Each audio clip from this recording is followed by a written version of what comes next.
तुम्हाला तुमच्या computer skills upgrade करायच्या आहे? दिशा कम्प्युटर इन्स्टिट्यूट घेऊन आले आहेत महा डिस्काउंट ऑफर. आता कोणताही कोर्स करा फक्त 1800 रुपयांमध्ये. शेतकऱ्यांच्या कर्जासाठी फडणवीसांचे बँकांना आदेश. शेतकऱ्यांकडे सिबिल मागू नका. 30 जून पूर्वी शेतकऱ्यांची कर्जमाफी करणार. मुख्यमंत्री फडणवीसांचा शेतकऱ्यांना मोठा दिलासा. यंदाच्या खरीपावर अल निनोचं संकट. यंदा सरासरी 88% पाऊस पडण्याचा अंदाज. मराठवाडा, पश्चिम विदर्भासह प्रत्येक जिल्ह्याला नियोजन करण्याच्या सूचना. मुख्यमंत्री फडणवीसांचे बैठकीत निर्देश. साठवणूक बाजीमुळे ग्रामीण भागात इंधन तुटवडा. नियमित वापरात 20 ते 25% वाढ. डिझेल तुटवड्या संदर्भात ग्रामीण भागात नियोजन करण्याच्या सूचना. मुख्यमंत्री फडणवीसांची माहिती. बुलढाण्यात पेट्रोल पंप सुरू होताच नागरिकांची तोबा गर्दी. इंधन खरेदी करण्यासाठी कॅन घेऊन लोक धावले.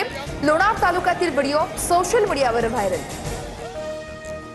राज्यातील अनेक जिल्ह्यांमध्ये पेट्रोल डिझेलसाठी नागरिकांच्या रांगा. जळगाव, नांदेड, वाशिम, परभणीमध्ये इंधन तुटवडा.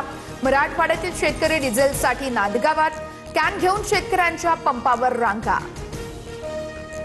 सरन्यायाधीशांच्या टीकेनंतर समाज माध्यमांवर बेरोजगार तरुणांच्या कॉक्रोच जनता पार्टीची चळवळ. व्यवस्थेविरोधातला राग, बेरोजगारी, पेपरफुटी, भ्रष्टाचार अशा अनेक मुद्द्यांवर संतप्त तरुणांकडून सोशल मीडियात आवाज. पिंपरी चिंचवड गोळीबार प्रकरणात सिद्धू मुसेवाला कनेक्शन उघडकीस. उत्तराखंडच्या हरिद्वारमधून बिश्नोई गँगच्या 3 शूटर्सना बेड्या. 2 कोटी रुपयांच्या खंडणीसाठी कट रचल्याचीही माहिती समोर. धाराशिव, हिंगोली, येवल्यामध्ये जोरदार पावसाची हजेरी. अचानक आलेल्या पावसामुळे नागरिकांची तारांबळ. धाराशिव मधील अनेक भागात विद्युत पुरवठा खंडित. तुम्हाला तुमच्या कम्प्युटर स्किल्स अपग्रेड करायच्या आहे? दिशा कम्प्युटर इन्स्टिट्यूट घेऊन आले आहेत महा डिस्काउंट ऑफर. आता कोणताही कोर्स करा फक्त 1800 रुपयांमध्ये.